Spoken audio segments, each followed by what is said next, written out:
I'm a firm believer if you find a good hairdresser, you better stick with that hairdresser. And about 2 decades ago, I met him at this high-end salon. Not that I could afford a high-end salon. I'm a dancer choreographer, so I had a day job at the high-end salon. This was down in Knoxville, Tennessee, and that's where I met Matt.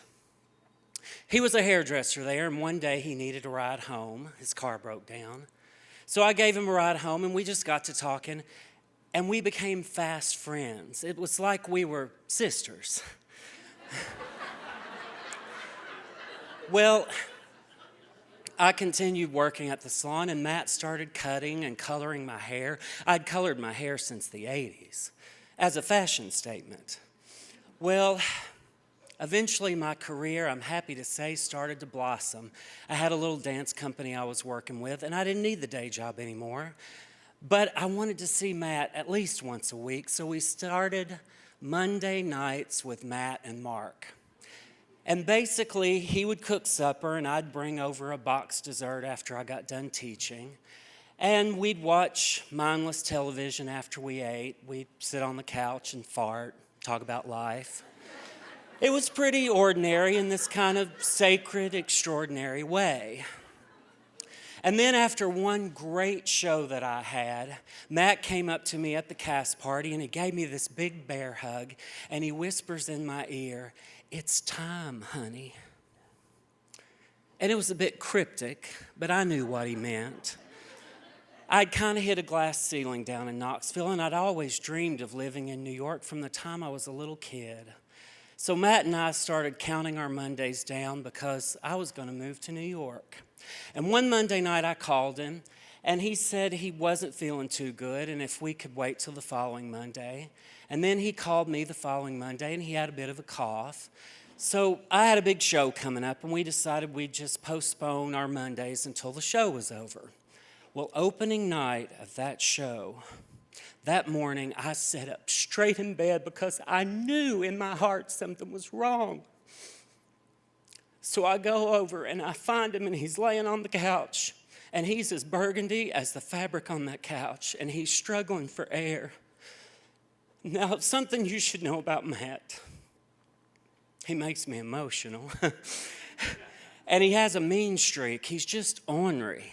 So I was afraid to take him to the hospital. He's laying there dying, and I was scared of him.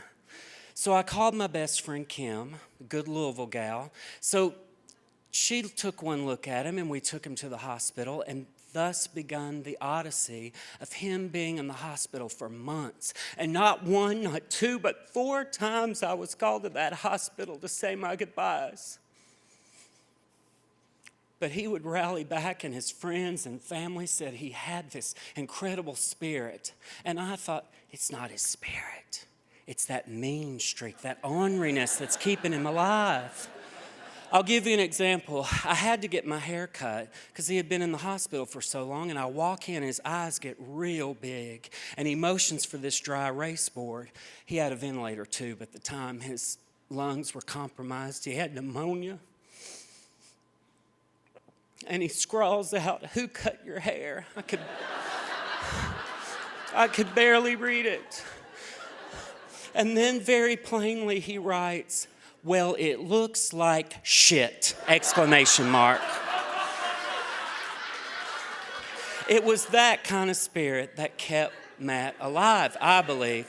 That and a young doctor that was willing to try an experiment on his lungs, and I'm happy to report that he is alive and just as ornery as could be. Yes. Don't take up too much of my time. So, we love you, Matt. So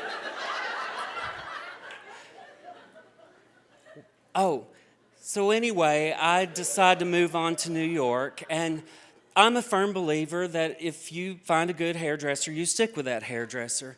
So I couldn't find anybody in New York that could cut my hair. I mean, really. So I would book gigs down in Knoxville, and I'd fly to Knoxville, and Matt would pick me up at the airport before anybody else could see me, and he'd cut and color my hair. Well, this went on for years, and then finally I fly in, and he sets me down in his chair, and he puts his hands on my shoulders. And he was being tender, so it scared me a little bit. And he says, "It's time, honey." And I said, "Well, what in the world are you talking about?" And he said, "It's time to stop coloring your hair." And I started to cry a little bit. And then he took out a comb and he popped me on the back of the head. And he says, "You're going to look like an old queen that's trying too hard." And then I burst into tears because it hurt and because I knew he was right. And I burst into tears because I think this was Matt's way of telling me that it's time to find a new hairdresser. So I went back to New York with a great haircut and a head full of gray coming in, and I'm walking through Chelsea, and this young gaggle of gays twist by me, and they start catcalling me. And my bruised ego was healed instantaneously.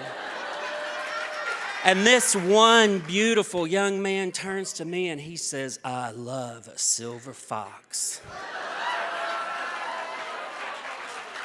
And I burst into laughter because I knew Matt was right.